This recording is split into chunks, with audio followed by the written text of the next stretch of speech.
Um, my name is Christopher John.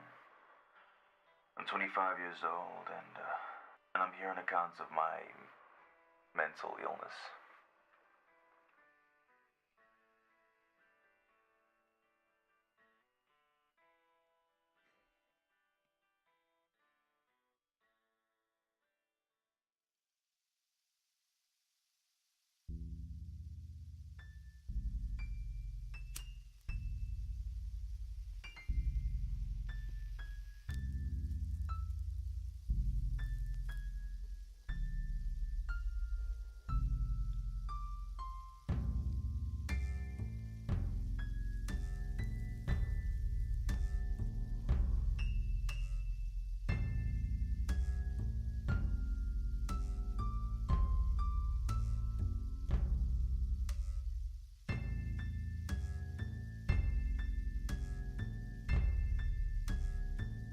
Each day a voice resided in my head,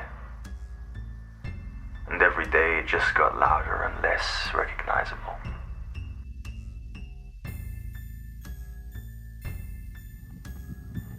Sometimes I could never tell if it was just my mind or if there was someone actually there calling me.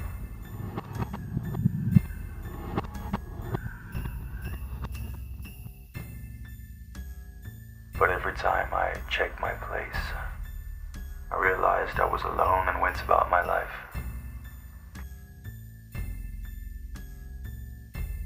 The record player seemed to be the only friend I had. And of course the television was my other needs of pleasure. And yes, I watched some things that wouldn't really be considered mature content. And to be honest, it grossed me out. I kept watching.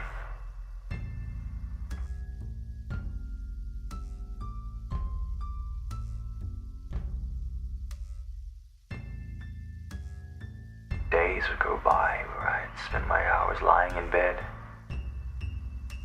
alone with an empty mind and a burning throat.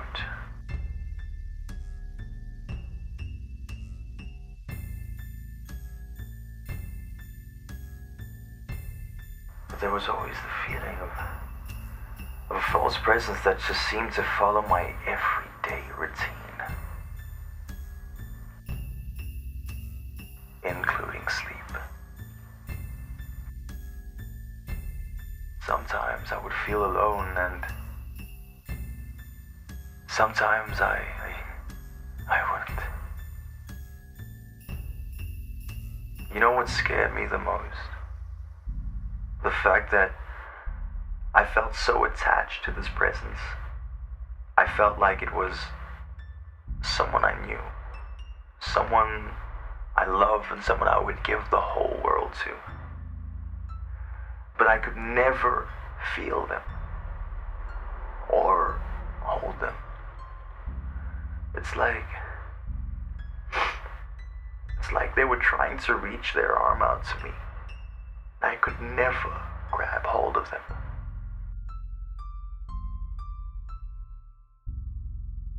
And after some time, my mind began to take control.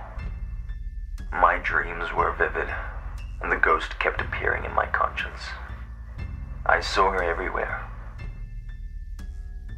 Every corner, every couch. She was there reaching out to me and telling me to come back. But I didn't know what to believe. Until one day, I woke up and I decided to get rid of it. So I went to put on my favorite album. And all I heard was static, but beneath that, I heard whispers. And the voices began to grow so loud that I could barely hear my own thoughts. Yet the record player never stopped turning. The television wasn't even on, and there was only static. Just static. I felt like my lungs were trapped, and I couldn't tell if it was just my anxiety or the high dosage of nicotine, the afterburn of all these cigarettes. My fingers twitched and my hands clawed into the edge of my furniture. I stood outside my bathroom door for hours yelling, "You're not real. You're not real," and scraped my fingers on the door so much that the pain got caught underneath my nails. I picked up the nearest object that had a sharp edge, and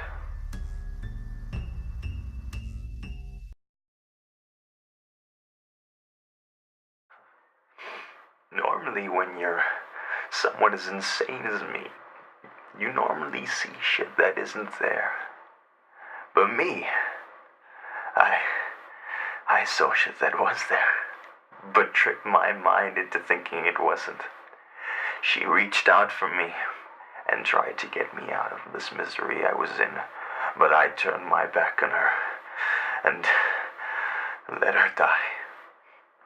I killed her. I killed her. I let her